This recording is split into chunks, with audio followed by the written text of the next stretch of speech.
Ready for Justin to buy a truck and get his own skid. I'm honestly looking to buy a truck because I want a camper. No, you're buying a truck because you need a skid. Why don't you put that mic in front of your face so we can hear you? I'll get there. Look at you. Catty wampus, you ain't got nothing going yet. I'm square. Yeah, a monkey and a football. Oh my God. Stay. All right. 1 week off and you fall apart. Oh my goodness. I don't know what's going on. This is ridiculous. Jeez. But wait, if he gets a truck and gets a skid, that means he has to go out for more than, 3 months out of the year. No. I don't think so. So Justin is being assigned all winter washes. Oh, okay, that's new. We ain't gonna make much money. Justin's being assigned to Christmas lights. I'll tell you that. I'll go out and manage. I'll organize. He'll be the ground guy. Yeah. Be the supervisor.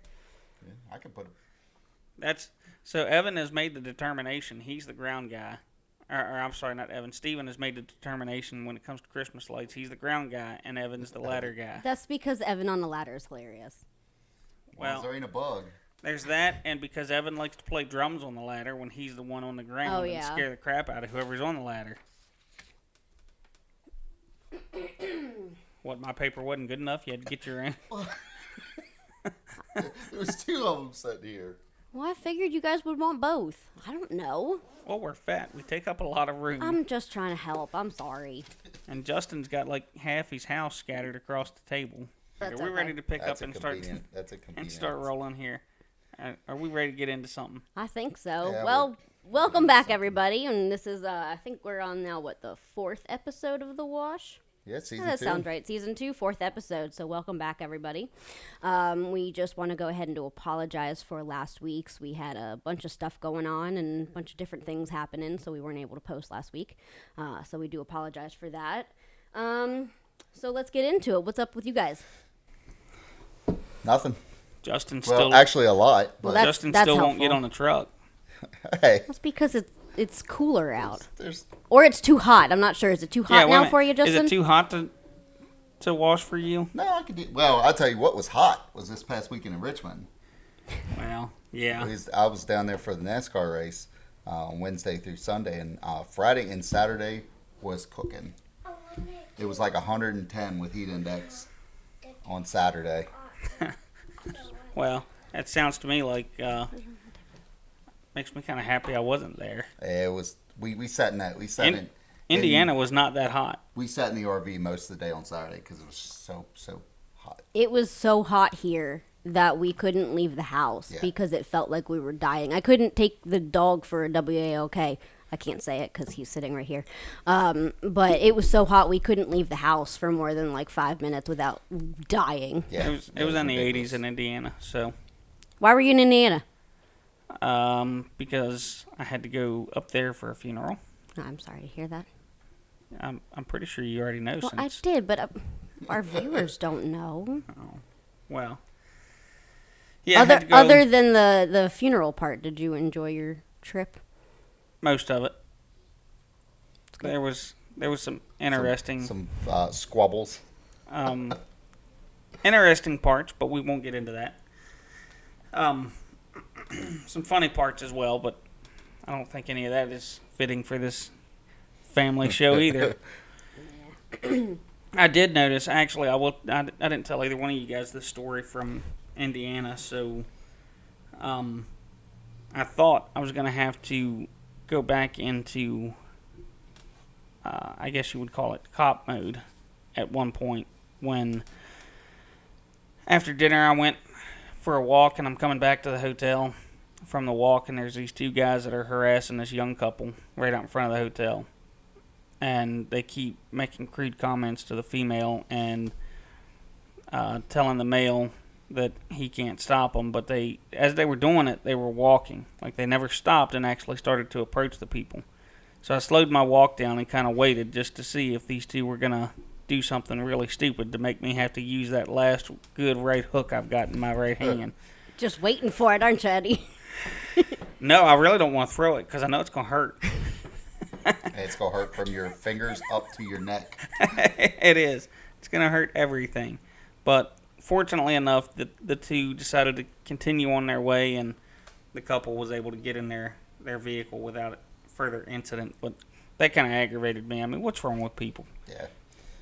Well, I mean, I got to visit the ghetto of Richmond while we were down there. We had one incident. Our whole camping weekend went awesome, other than the heat. But we made do. We sat in the RV and played cards when it was too hot. But Friday morning, Dad went to go fire up the grill, cook us all, get breakfast going, and no fire, no flame. What the heck? So we took the top of the Blackstone griddle off. All the burners were clear. Everything was going good, but you couldn't hear any gas come from the propane tank. So the regulator went bad, just like that, out of nowhere. So we're like, oh, crap. You went to Walmart in Richmond, didn't you? Well, I went one step better. I went to Lowe's in Richmond. Oh, okay, that works. Okay. But I had to Uber from the campsite. Is that the first time you've ever used an Uber? No, I've Ubered all over the place, traveling military. But so I had to call an Uber. So, talking to the guy who clearly struggled with English, getting him to our campsite to pick me up. I wound up walking halfway to meet him. But, traveling through downtown Richmond to get to the Lowe's in Richmond was interesting. Well, I can't say I had that problem because downtown Indianapolis was pretty tame. Other than the one incident that I just talked about, that was the only instance of anything that was. Yeah, we didn't have much problem. We went downtown Richmond on Friday night. Went to the Richmond Flying Squirrels minor league ball game, and that was a lot of fun. They got whooped, but it was a good ball game. It was a lot of fun. The only incident we had up here was that I went to go drive the truck to go to the store, and I walked outside, and Tori started the truck, and it was dead. That's weird because my Jeep was dead the other day too, out of nowhere. It was so random. I went out and tapped on the battery, shook the connectors a little bit, and fired right back up. I was like, oh, I didn't even try that. Yeah, well. Thankfully, my mother-in-law was here, so I grabbed her car real quick and left. But I was also under specific instructions not to let Tori drive. Well, speaking of trucks, did you get your mirror replaced? Oh, no, we're not talking about that, people, okay? Let's not bring that up. I apologize. Yes. It's over. Shut up, Emma. So I should say that Tori is not with us today because she is on vacation in the beach. Slacker. So I am hosting today. Yeah. So I don't know. She might come home and not have a job anymore. Depends on how good I do. Hey, you're off to a good start. So other than the truck dying and Steven having to come rescue me and Eddie had to buy a battery and Walmart ship it here so that Steven came over and installed the battery for me. Other than that, it was pretty quiet here. The one weekend that Justin and I both, and probably the last 10 years, that we were both out of town at the same time, and my truck dies. The truck, my truck, mine. Who drives it more? Who pays for it and whose name's on the title? Oh, here we go. That's what I thought. Well, I don't have a vehicle, so I just drive that one. All right, let's go ahead and squash this. So, Jen says this all the time. I don't have a vehicle, so I just drive that one. Here's the thing. She had a vehicle when I bought that truck. A vehicle that I paid off. That nice minivan that she picked that we went to Florida to purchase. And I drove home by myself. Yeah. I buy the truck. And what does she always drive? My truck. Okay. I'm not done yet. She leaves the minivan in the garage for so long that the shifter seized. I had to fix the shifter. Okay, but the truck was in front of the van. So why am I going to move the truck to drive the van when the truck is right there? My brain does not work like that. I just took the easy way and just drove the truck. How about this? How about the truck also when has the truck was not in front of the garage when we first bought it, what did she take? The truck. I like the truck. It's comfy. It was comfier than the van. Now, why would I keep a van that I'm just going to have to keep fixing parts on because it's sitting so long? I can't complain I'm either not. way. All right. We're going to change topics now. Justin, you have a world record story for us. I do. All right. So this is another. We've been on the Guinness World Book of Records topic. So we've already talked about the giant pizza, and then what was marshmallow. The Giant giant marshmallow. marshmallow. So this time now, We got a graham cracker. Lebanon, Pennsylvania, set the World Book of Records for the largest Lebanon bologna sandwich. Bologna sandwich. I like a Bologna bologna sandwich. sandwich. Yep. So at the Central Pennsylvania Fair, I guess it's a Pennsylvania State Fair. Yeah, probably. 150 feet long. Oh, Sandwich that was is a- created Tuesday night at the fair That would be a long sandwich, Edward. by a large crew known as the Bologna Security. That's new. Every foot-long bite was sponsored at $100 a foot. So it was pretty cool. They donated all the money to Lebanon County Christian Ministries. Oh, that's nice. People dealing with food insecurities, food banks, and stuff like that. But this the Bologna Security reported 600 slices of provolone cheese, Ooh. 1,200 slices of half-sweet and original Seltzer's Lebanon bologna, which created 900 sandwiches. Oh, my cholesterol just went up like 40 points listening to that. So if you guys aren't familiar with I can Lebanon, feel my Pennsylvania, arteries closing. Yeah, really. it's about 72 miles northwest of Philadelphia. So I believe Edward, would I you still- consider that a long sandwich? That's an Maybe a long extra long sandwich. So backstory on that: Tori never used to like subs because she only liked peanut butter and jelly sandwiches. And one night we were getting ready to go get subs, and Eddie wanted to know why she didn't like subs because all they were was long sandwiches. Believe it or not, it worked though, didn't it? It did, and now she eats subs. Shocking. Speaking of peanut butter and jelly sandwiches, I like my Okay. peanut butter and jelly sandwich. Well, Yeah, I do too. there's a booth at the West Virginia State Fair this year that is now doing fried peanut butter and jelly sandwiches. Ooh, I ain't never had fried peanut butter and that sounds Jelly good. sandwich. It sounds might have- phenomenal. I might have to try that. might have to investigate. I've heard sounds if you put them phenomenal. in the air fryer, like butter them and then put them in the air fryer, it can like toast it up and like make it like kind of the Grilled same cheese- thing. like a Kind grilled of. cheese. I mean, obviously it's not deep fried, but it's I close. want mine battered and deep fried. Yeah, that also sounds like my arteries Also, are closing. probably why I'm 35 pounds overweight. 35 is a little conservative, isn't it? Got a lot of heart. I was actually do. getting ready to set up a lot of heart. workout program with all of us and see if we can't.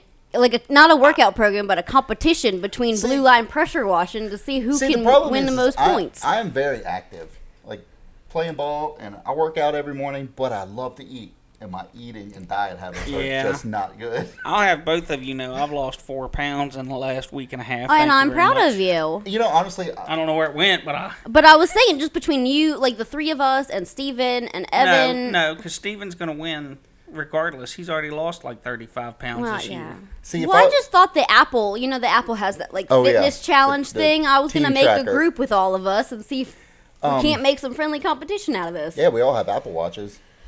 Except for Evan, because he's Evan. Well, he's Evan. He don't count anyways.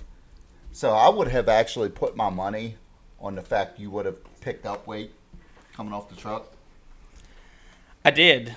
The only reason I've lost weight is because I went out of town with my brother and we walked everywhere because we didn't want to drive everywhere. So you lost water and, weight. And now I've gotten into the habit of walking, so I've been walking every night since I come home. Not outside because I can't stand walking around where people know me and they Oh, want to yeah. flag me down and talk to me or Yeah, that- anything like that. So I walk on a That's treadmill. one of my daily goals.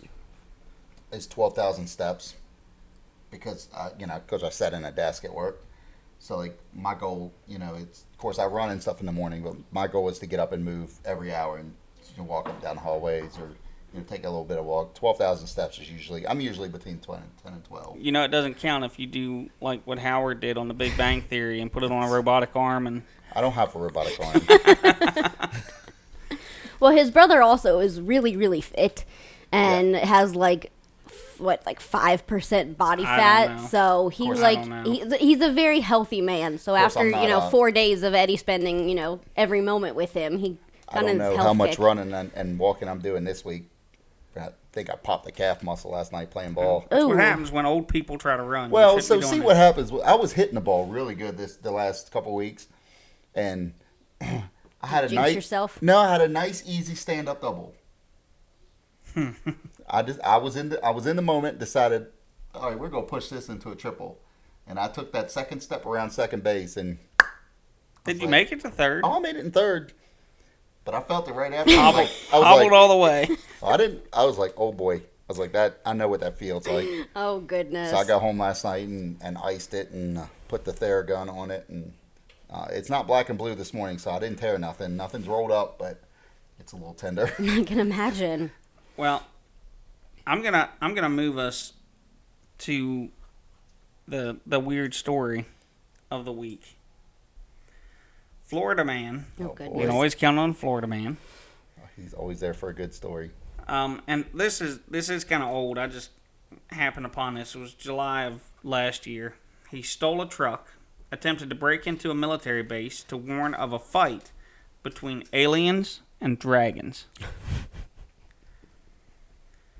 He was arrested after taking an unorthodox approach to getting the ear of the government. I'm not going to say his name. He was 29 years old. After attempting to break into Patrick Space Force Base to warn of a conflict between aliens and dragons. Let's see, he was driving an F-150 that he stole several days before the break-in. Shocking. He didn't even own his own vehicle. He advised that the President of the United States told him in his head he needed to take the vehicle. He was charged with grand theft. That's all they've said about the charges. But Actually, I tell you what, I'll give him credit, because if he could decipher what the president actually said, I'm telling you. Right? that's pretty good. I'm telling you. All right, so before we get too far into the politicals, Justin, let's see, this was yesterday, August 4th. It was the anniversary of Lizzie Bourdain's father and stepmother's murder in Massachusetts in 1892. Thought that was interesting fact. When she brutally murdered them with an axe. All right. I've seen Happy that. anniversary. I've seen that before. Not that story, obviously. I'm not that old, but I've seen somebody take a hatchet to the head before and live. Ooh, well, they obviously didn't live.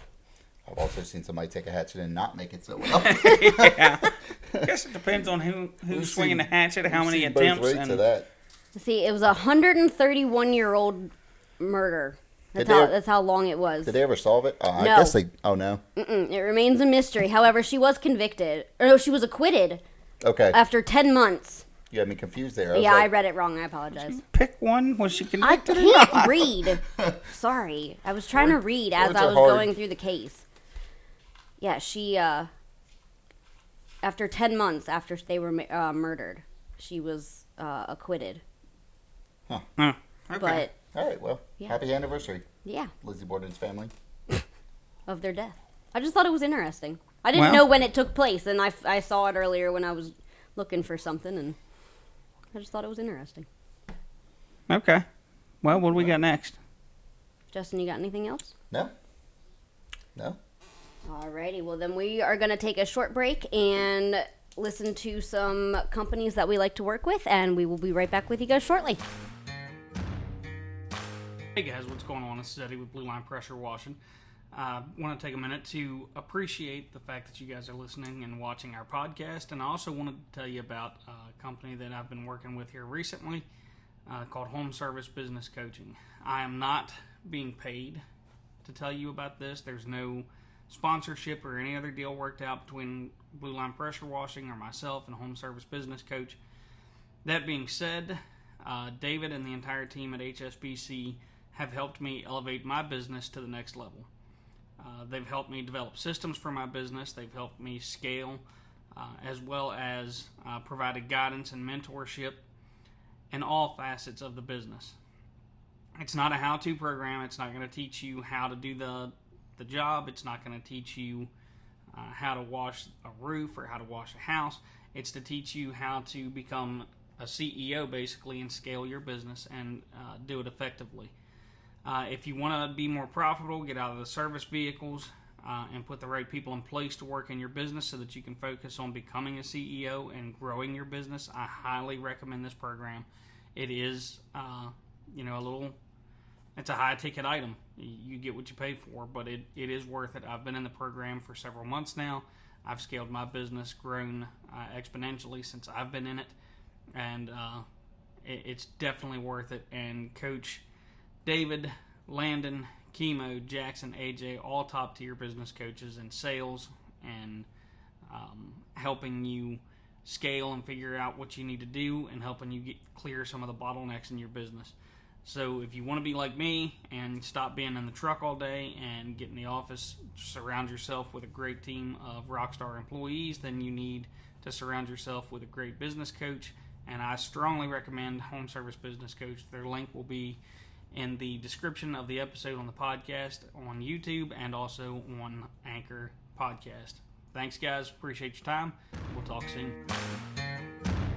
Welcome back, everybody. Thanks for taking the time to listen to, those companies that we like to work with. So we are going to play a game because I thought it would be interesting to test the knowledge of Justin and Eddie. Oh boy! Because I don't know. I thought it would be fun.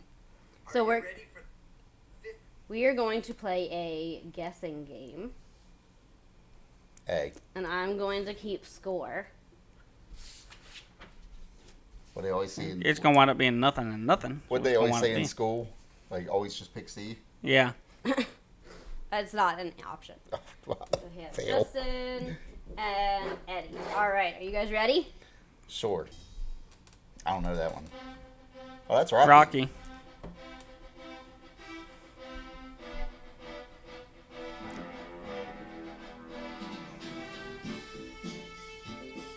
That's his workout montage.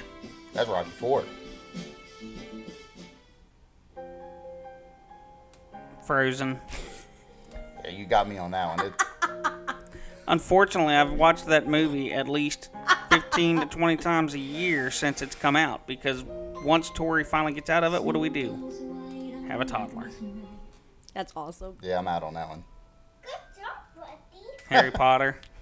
I'm out on that one too. You know, Neely would call me randomly and hold his phone up when the Frozen theme song or Let It Go song was playing on the radio. I did not know that. That's awesome.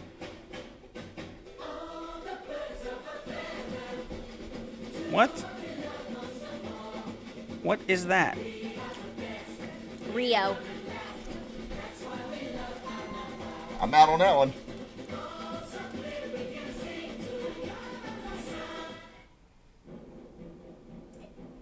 That one was.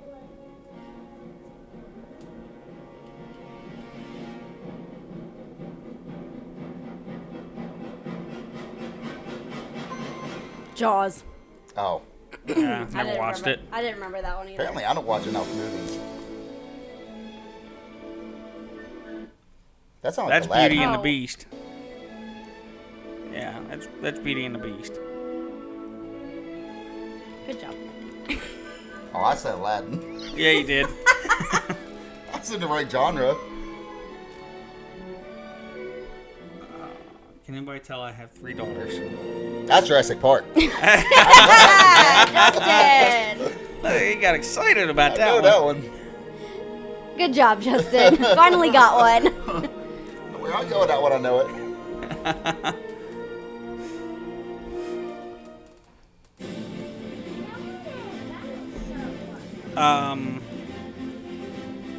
Oh, I feel like I do know this. You I do. know this one. One. I'm gonna be That's mad. Pirates of, is that Two. Pirates of the Pirates of the Caribbean? Caribbean. Pirates of the Yeah. Caribbean. Good job. Right at the last second. Star Oh, Wars. that's Star Wars. I don't even watch Star Wars. I've never seen one of their movies. Yeah, but you played the video Yeah, game. we did. Yeah. We were good at that game too. Why don't we were quit getting playing? pretty good. What is that? Moana? That Lion King? Yes. Oh. I just took a wild guess. It sounded. Good Sorry. job, Justin. Car is all excited over here. Cars. Oh. I was supposed to say, is that Rascal Flatts? Like car It is dance. Rascal Flatts, but it's Cars. Or Tom Petty? I'm not sure. It's one of them. Life is a highway.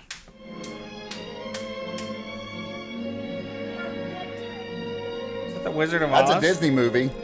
I don't know this one. No, that's not the Wizard of Oz. It is the Wizard of Oz. I was like, I know that too. Somewhere over the rainbow. That's Good what job, that is. Edward. That's Ghostbusters. You tell what movies are. Who you gonna call, Cara? Nope. Not that this time.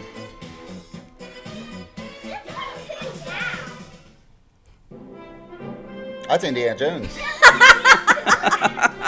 Boy, when he knows one, it comes to him like right now. I know, baby.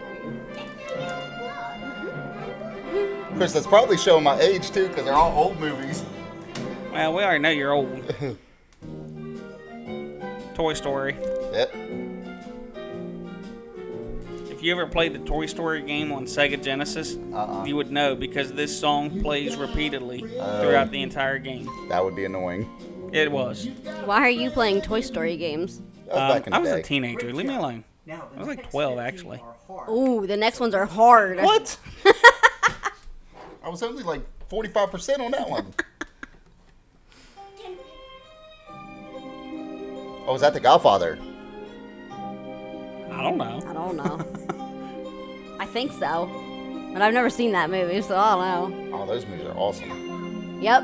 Good job, There Justin. you go. Justin's gonna make his comeback on this one.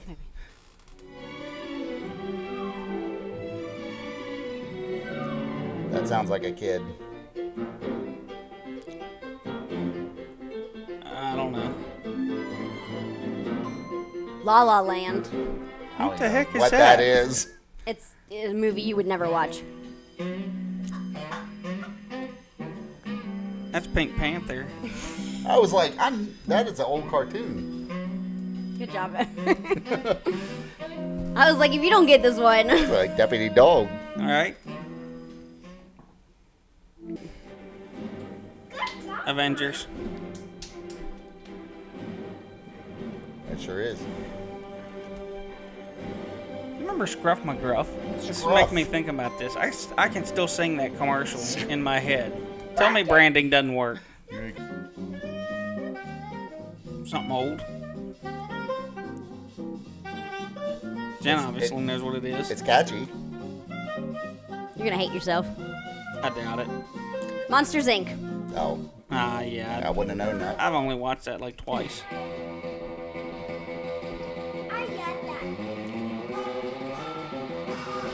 I know the song. Is that Pulp Fiction? This song is in Pulp Fiction. Pulp Fiction. Good job, Justin. All right.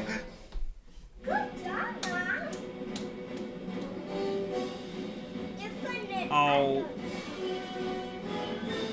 Come on. That's a kidding superhero me. movie. Batman. I cannot believe we did not get How this. did you not Batman get was that that? Michael Keaton's. That's Dirty Dancing. The only reason I know that is because I have a wife that watches that every time it comes on, Yeah. and I can't stand it. Yeah. I'm still mad that we didn't get Michael Keaton's Batman. Oh.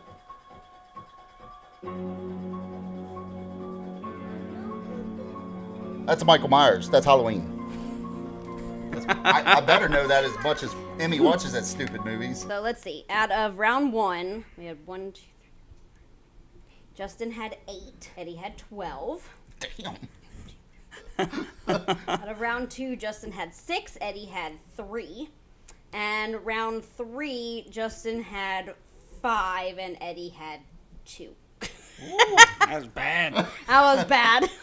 I think the math came out on my side on that one. Yeah. Well, that was fun. Yeah, that worked. I Figured should've it known- we breaks should've known things a whole up. lot more. It breaks things up a little bit. I'm all hung up on Batman. I cannot believe neither one of us guessed Batman. Yeah, how did for you Michael get Batman? Keaton. I knew Batman, It but did not ring a bell. Okay, so in all fairness, the only reason I knew that was Batman was because on the Batman 3 Lego game for Oh. Xbox, Oh yeah. that is the song that plays constantly, and that is the only reason I knew that. So, That one was scary one. I'm sorry that was scary. All right, question and answer time. All right. All right. So, Eddie, first one's for you. If you could go back and give your 18-year-old self a piece of advice, what would it be? 18-year-old self, a piece of advice. Oh. Probably to save more and get into business sooner. That's good advice. Justin, what about you? Well, I know me when I was 18. Knucklehead. Yeah, I was a knucklehead. So chances are I probably would have beat my future's rear end. Then I'd have been real embarrassed when I came back on the podcast and said I got whooped by my own self. So I probably wouldn't have been able to tell myself nothing because I was stubborn and hard-headed. But I don't know if I'd fight my old self. My Oh, I old would self not- probably whooped the brakes off of me. me at 18 would whoop me at 40 now. Of course, the difference is then I would fight fair. Yeah. Now I'll fight dirty. Probably best piece of advice is probably to come to the conclusion that mom and dad actually knew what they were talking about a lot sooner. Yeah. Because if I'd have come to that, quite a few years earlier, I'd have saved myself, some heartache and some butt ache. So, Yes. Tori, Riley, Evan, and any other teenager watching this, Yeah. remember Your that parents- piece of advice. Your parents do know things, even though you think we don't. Yeah, that's 100% certain. I thought that was insane. I think we all thought that at one point. Turns out he knows what he was talking about. Yeah. Yeah. All right, Justin, tell me 2 of the most influential people in your life and how they impacted you. Oh boy. And Eddie, if you think of 2 before Justin, you can jump in. Well, I'm gonna lump mom and dad into one. Well, yeah. Because I learned a lot. I've learned a lot from, and probably my uncles too. I would say my immediate family is one. I learned a lot of what to do, a lot of what not to do. Just taking good advice. When you were receptive to it. When I was once I realized I was receptive to it. I forgot mine. Go ahead. Justin's still thinking of a second Yeah, one. I don't know. So I've got so many. you can't steal my second one, by the way. I am going to steal his first one, though, and say my parents. They guided me through a lot. My second would be Terry Stanley. Terry was my corporal, then my sergeant, then my lieutenant at the police department, and I have learned more life lessons from that man than I could ever count. Well, not only that, he was a mentor before he ever became a police officer. Yeah, he was. I've known Terry since before law enforcement when I was doing the Explorer program. And, Terry basically, mom and dad raised me, and then Terry raised me outside of a normal family raising. So, yeah, Terry Stanley's my second one. Yeah, I don't know, but I've got so many people that have had, an impact on me at some form or another. And they're down a second one. There's been so many. Well, I think that answer just proves itself right there. All right, Edward. What is your favorite line from any movie? Well, you just eliminated So- like 60% of my favorite lines. I can't say them. I know. Well, you can I'll bleep. bleep them. I don't have a horn So- for you to redact yourself, so just redact your own self. This is actually from one of the movies that we didn't get right, the Michael Keaton Batman. Joker, this town needs an enema. that line cracks That is your me favorite up. line. You say that all the time. Well, this town does need an enema. Sometimes it does. Yes. All right, Justin. While you're thinking, I'll put in perspective for anyone who's never watched the Michael Keaton Batmans. The Joker was watching the news, and they were talking about Batman and not him, and he was mad. And his line, the full line was, "What kind of a world do we live in when a man dressed as a bat gets all of my press? This town needs an enema." Yeah. I think my favorite one's kind of paraphrased from the first Captain America movie. and then actually more from the Captain America series. He used to always say that sometimes you have to believe the heroes exist, and I think that's especially true in today's world. Yes. Where you got to find That is very true. some positive influence. That is very true. All right, Justin, if you won $10 million tomorrow, You're never seeing me on a podcast again. what would you spend it on? What would you spend it on? Well, first thing I would do is I'd take care of everybody that's taken care of me in the last 40 years. So I'd make sure mom and dad are taken care of. My grandparents and aunts, uncles, everybody who's taking care of me, I'd make sure that they were taken care of. And the second thing is I'd do some smart investing and throw my phone in a river. Okay, get to the fun part. What would you spend it on? Oh, what would I spend? I'd buy me a PlayStation. Everybody would, okay, put that aside. Everybody would help everybody. You think it'd be enough to bribe Comcast into running a line to your house what? so you get some good internet? Yeah, maybe. You give me enough money, I'll buy the daggone internet. Upgrade from your 12 megabits per second. Yeah, you ain't kidding. You don't even get to 12. All right, we'll get to the fun stuff. I'm not a. He got to the fun stuff. He said a PlayStation. Well, yeah. Yeah, I mean, I'm not the type of guy to go out and buy I don't need 7 sports cars or a $180,000 vehicle or a 50,000 square foot mansion or anything like that. So a PlayStation. A PlayStation. Make sure we were taken care of. Make sure. And all the games that you want. Not have to worry about, the new one is $70, so you don't want to pay for it. No, just buy it. It's okay. Yeah. No, I would set stuff aside. I'd make sure the people close to me were taken care of, and just enjoy life from that point. And never be on a podcast again. But yeah, well, you wouldn't. I would. Yeah, I'd be working for fun. All right, Edward. So I'm going to preface this first part by this. I'm kidding. This is a joke. And I'm probably going to be making my own dinner tonight. But first thing I would do is buy all the females in my house a better attitude. I don't think you can't afford those. Well, while you're at it, can you buy the dog one and yourself one too? The dog and I have bring the great dog in attitudes. Justin, he kicked me out of bed the other night because I laid my arm on him. The dog forced me out of bed. Don't touch his dad. Now, investing is going to be the key, because if you invest your money properly, that even just $1 million can turn into $100 million over the course of its life. Probably do some real estate. Phone's going in the river, and I will hire a general manager. Can we hire a contractor to fix the house up? No. With $10 million, you can get the house fixed up. Yeah. It doesn't. Probably the only fun thing that I would buy is 1969 Dodge Charger. There it is. Rest of it's getting invested in. Probably if I would have to spend it on a vehicle, I would probably buy Emmy an original Willys Jeep. Okay. See, Justin went the opposite direction. I'm gonna have to make my own dinners. Emmy's gonna cook for him now. Well, gotta take care of it. We gotta take care of it. No, I want a nice vehicle too. You got a truck? You stole my truck. All right, well that backfired. Why did you steal my truck? It's a really nice truck. You can go buy her a van.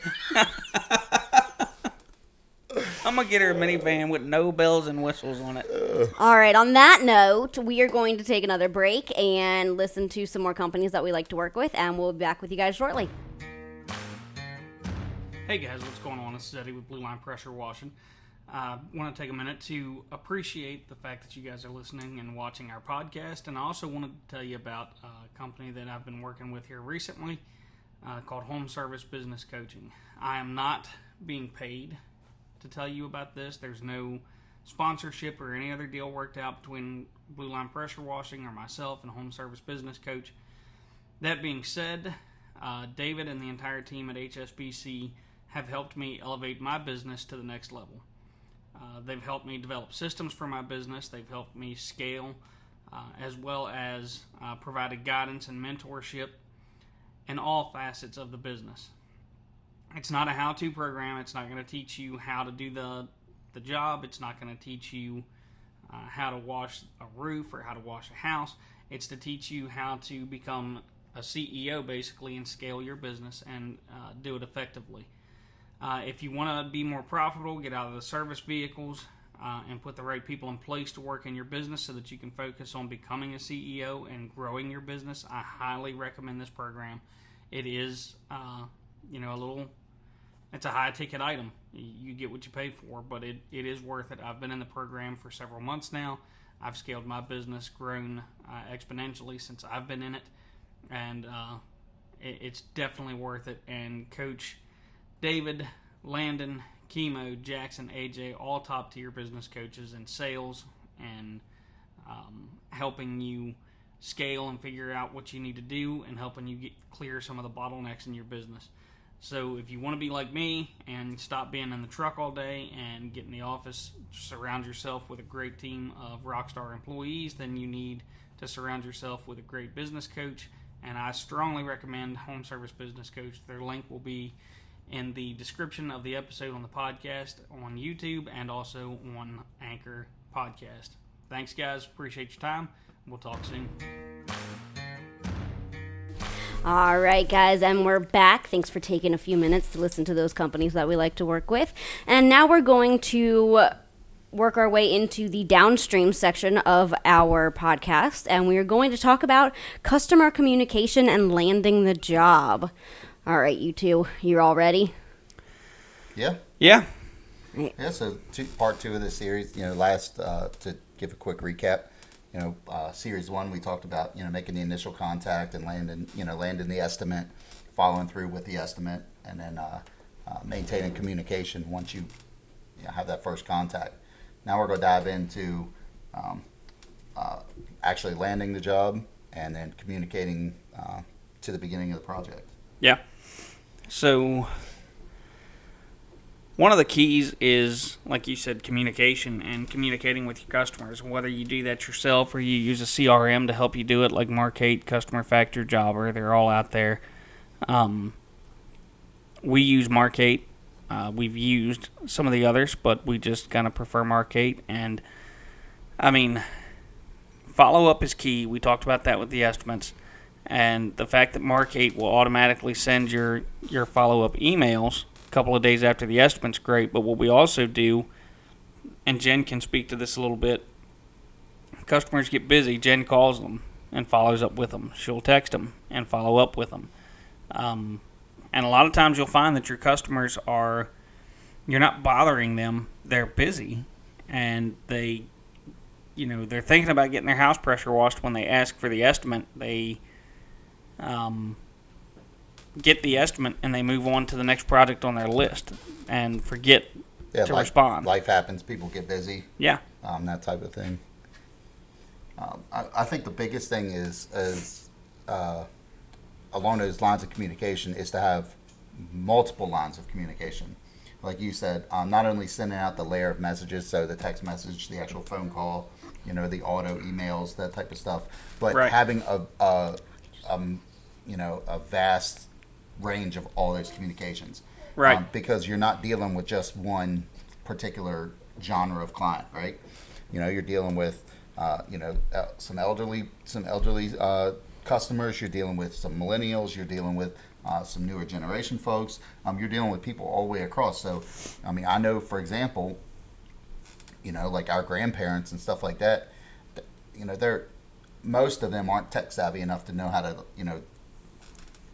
traverse communicating through text message. Right. Or responding to the auto emails or going to a web page and going through a format. They would just much rather talk to somebody on the phone and be walked through the process. Right. Versus the younger generation here, they would rather you not even talk to anybody if they don't have to. Yeah. They'd just much rather navigate through the whole communication. My generation, I'd much rather prefer to talk to somebody, but also have that automated option to go to, if I can. Well, and the proper structure to your emails, to your communications, is key. Especially if you're doing business right and you're providing high value at a premium price, you need to be able to communicate. You can't just say, this quote was from this company's $400. My quote is $600. The answer to that, why it's so expensive when I got this quote for $400 is not because I'm better. That's not the answer, because that does not inspire confidence. You need to show whatever value your company brings, the reason that you demand that premium price. You need to be able to communicate that to the customer in order to land that job. Yeah, well, and then following up on your estimate. So, a lot of people don't realize the estimate is exactly what it is. It's an estimate cost that it's going to do the project. Right. There can I know in our contract and our fine print, and then other companies should have it as well. The actual job could come out less or more, right, depending on other, extraneous circumstances. All you got to do is be upfront with your customers. Yeah. If something changes,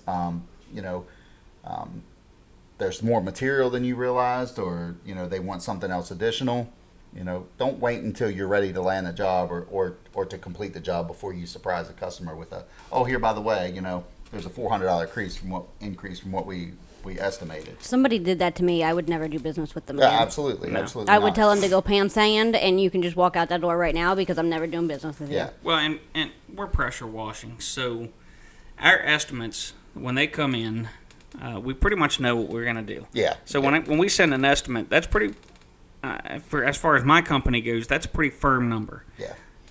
We're not showing up and fabricating anything, or Yeah. Well, so the only time our estimates change is when we show up and they want to add something, or on the rare occasion that there's a window cleaning that the screens just will not come out of the windows. Then we'll adjust the estimate. It'll go down because we're not detail washing as many, windows, and you can't spray water from your water-fed pole through a screen and call that window cleaning. It'll clean the screen. They had screen cleaning. Yeah. Screen cleaning. Yeah. But not window cleaning. So we have our technicians have the flexibility to, hey, this screen absolutely will not come out. I'm afraid I'm going to break it if I try to force it out. And then the customer make the decision. Do you want to keep the window cleaning for the glass that we can get to, and we'll adjust it off, for the ones that we can't. And then on the reverse side of that, when you get there and you're washing the client's house and they come out and they're like, oh, that concrete's really, really dirty now that I see a clean house. Let's get that clean. Then obviously the estimate goes up. Yeah. I think the biggest crutch, not really even a crutch, that's the wrong word, but the biggest link in this whole chain is building a customer relationship. Yeah. Yes, we're talking about a business transaction. We're providing a service for a quantity of money, of goods, right? It's a business transaction, but at the same time, you're building a relationship with that customer. You're building a trust. You're building trust with that customer, that they can trust that you're going to come onto their property, you're going to treat it with respect, you're going to do what you need to do, and that they can trust you giving you their money, and that you're going to make everything right that you say. You're going to follow through with what you say you're going to do, and you're going to answer the phone when they need you. Right. It should be an equally beneficial relationship. Yes. You benefit by making a profit for your company. The customer benefits by hiring a contractor that actually cares about the property and the customer. Not just the property, but the customer. You show interest. Don't fake it. Be a genuine person. People can tell when you're faking it, but show some interest in your customer. And if you go out there and try to sell every one of your services to every one of your customers, then, in my opinion, you're not doing right by your customer. Yeah, you need to sell your customer what they need. You're not taking time to know. Actually, you're not listening. You're not intaking what the customer's telling you that they require, that they need. So when I have a customer call in and they say that they want like a house wash, and I will always ask them like, hey, we offer, all of these other services, and I list them just to make sure, because a lot of people don't know, every service that you offer. So when someone like calls in or emails, they'll be like, hey, we're interested in house wash. I'm like, all right, cool. Were you interested in any concrete cleaning, fence cleaning, deck cleaning, roof cleaning, window washing, any of our other great services? And then a lot of times they're like, oh, well, could you possibly give me a quote on my sidewalks or, maybe my deck? Yep. So then from there, what I would do is give them an estimate for the house wash, the concrete, the deck, whatever. But I do what's called an options estimate. So then they have the choice to pick and choose what they want on the estimate. So that way it's not a final number, and as they click and unclick the estimate, it updates the total so that they can pick exactly what fits in their budget to make sure. And then if they don't pick something, they have the number for in the future. So if they were like, oh, well, we're going to get this done right now, we're going to hold off until the fall when money is a little better and I can get that done again. So then they already have the number in front of you. So you're not, cutting your nose off to spite your face, and you're giving all your customer all the information right up front. Yeah, if your customer has to dig for information, for numbers, for what services you services, you're already losing the marketing battle. Right. And you're losing the word of mouth battle, and you're losing that customer trust. There's at least with our company, there's nothing to hide. What you're asking for is what you get right up front. I'm going to throw something out that, I was just doing it during one of the breaks. I was looking at Walmart.com for items. So, when we talk about these options estimates, what do you get when you go to Walmart and you stand there? And I like these Quaker Oat Chewy bars. I love these things. When you go to Walmart, you get options. Do you want to buy 6 of them? Do you want to buy 30 of them? Do you want to buy 12 of them? Here's the price. Giant ones. For the packages. You want to buy chocolate chips? You want to buy peanut butter? I like to have an option. I like options when I'm buying something. So does pretty much everybody. We all like to have an option, be able to pick what we want, and not be told you get this or nothing. Yeah, I also think we do a very good job, at least in this company. And there are other companies that we've used that do a good job of it too. But we put a lot up on our website, and we can refer everybody to pricing structures or to options that we offer, services that we offer. Absolutely. If you're not really quite sure what you want, hey, go check out the options. There's a full menu, an a la carte menu on the website. Let us know what you're interested in, and we'll get you information back. But I think it goes really back to the first thing that we talked about in the first series, or the first part, is answering the phone, answering the email, communicating back with the customer. All these steps really, part 1, part 2, landing the job, it's all part of the same thing, and they're one and the same. That we're talking about an experience. You provide your client with a customer service experience that puts them first, and you've already gone above and beyond what most of your competitors are going to do to land that customer. I'll throw a line out from our friends at Home Service Business. What do we always say? We're a customer service business that just happens to do pressure washing. I know. First and foremost, we are a customer service business. I know you guys have, you saw the excerpt that we put out there on HSBC during our breaks, but I cannot stress enough how much that company has helped me as far as growing my company. And so, that's one of the things that they say over there all the time, customer service business that does. And if you want to really make your business take off and become the boss, the CEO, the owner, whatever title you want to apply, and grow your company, then you really need to check those guys out and give them a shot. They're worth the money, believe me. They're very nice guys. I've listened to a handful of video calls and stuff, and I've actually talked to them on my own video calls, and they're fantastic people to work with. They're funny, they don't make it all about business, but they get the job done. They're good guys. You guys got anything else for customer communication landing the job? Well, so like as you progress through it, what are some key takeaways that we can provide other business owners here of actually landing the job? So you've already gotten the estimate. You've already gave them a firm number, and the customer's ready to schedule. What are some key things in your opinion that you need to keep in mind as a business when you're scheduling? Jen, you could weigh on this too, since you do all of our. Well, this is going to cut you pretty deep because you just got through going through this nightmare. Yeah. How about schedule the daggone thing? How about let's not wait 6 months, 6 weeks, and still not have them on a schedule? How about they've accepted your bid?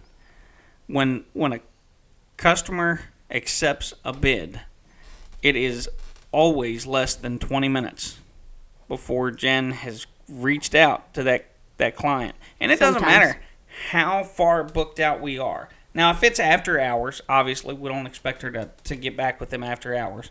But well, I think within one business days. Yes, one business day is perfect. If you can accept an estimate at 5 o'clock on a Thursday afternoon, I will call you at like 10 o'clock on a Friday morning.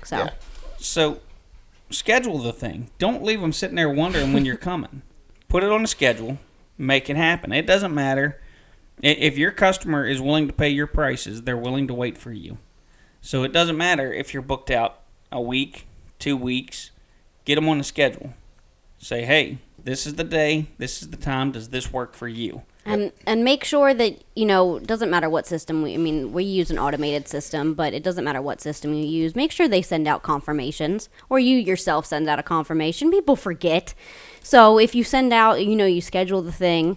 I know our system, as soon as I hit the accept button and the schedule button, it automatically sends out a notification saying, hey, you're scheduled this time, this date, this is who's coming to see you. And our system even sends you a picture of who our techs are, so that way you know who's showing up and not some random person. And then our system also sends out emails and text messages a day and 2 hours before we arrive, so that way nobody can say, oh, I didn't know you were coming. Well, you did. You just forgot. Despite that, our system makes sure that we send out lots of notifications saying, hey, we're still coming. Let us know if you need to change anything. So, make sure you remind people, because people forget. Yeah, well, and if you're a business owner too, and it's easy with a smaller company, or I wouldn't say smaller company, but with a smaller staff like us, because it's, you've really got one person doing multiple jobs. So it's easy to cross-reference each other. But if you're dealing with a much larger company where you've got one department that does your sales and estimates, and then one department that does your scheduling, and then one department that does your administration, as an owner of that company or a general manager or whatever, you've got to take it upon yourself to make sure that all of those departments are talking to each other. Internal communication is key. Because this is, again, I'm not going to throw the company out, but this is the experience I just had with a construction company, is the sales team and the team that came out to do the estimates were top notch. They were grade A. The guy who came out, or the team that came out, knew exactly what they were talking about. They were able to quote us numbers immediately. They were able to speak through some of the problems that we wanted to get taken care of, and they were phenomenal. Within 48 hours, they had an estimate back to us, and they had multiple estimates, just like we talked about. Giving us options, and we were ecstatic. And we had got other quotes, and we had several other companies that were significantly less, but we were sold on what this company was offering. And then the bell rang, and then it got passed over to the scheduling and planning department, and nothing. No phone calls, no text messages, no emails, no return phone calls for weeks. And I'm not talking, 72 hours or 96 hours. I'm talking like 4 weeks and finally an additional 2 weeks of me calling in, trying to say, hey, do you guys want my money or not? Because I've got nothing. Right. And then finally the last, the straw that broke the camel's back was I finally got through to the customer service, which is yet another department that had no idea what the other two departments were doing. And they had no idea I even had an estimate. So it's like, all right, your company has completely turned me off from wanting to do business with you because you are clearly disorganized, and now you've completely lost all the trust that your sales team worked to build, and I can't trust to do company with you. Don't be that company. Don't be that owner that doesn't know what's going on in your own company. Making sure all your entities are talking, because your customers are going to pick up on that. Right. All right, that all sounds good. So an update on the podcast website. I actually have been waiting on Miss Tori for a picture for the About Us page. So I'm just going to put up a random picture of her, and she can deal with it. So our podcast website will be up by the time this excited. podcast launches on Tuesday at 4. Do we got Evan's alternate picture? Yeah. Oh, yes. It's going to be awesome. So I will have this website up, and the links and everything will be in the Poor descriptions. He brings it on himself, though. He really does. Don't worry, his videos will all be up on the awesome. Facebook page as well. Or, I'm sorry, the website. So do you guys have any closing remarks to finish out this podcast? No, I think I've said everything I need to say on it. No? Thank you guys for sticking it out with us, and hope you enjoyed it. We like to try to mix it up and bring some fun and interesting stuff before we get down into the serious stuff. So, Yeah. Stay tuned. Next episode, we're going to cover the third part of this series. We're going to talk about the once you land the job through completing the job and the follow through.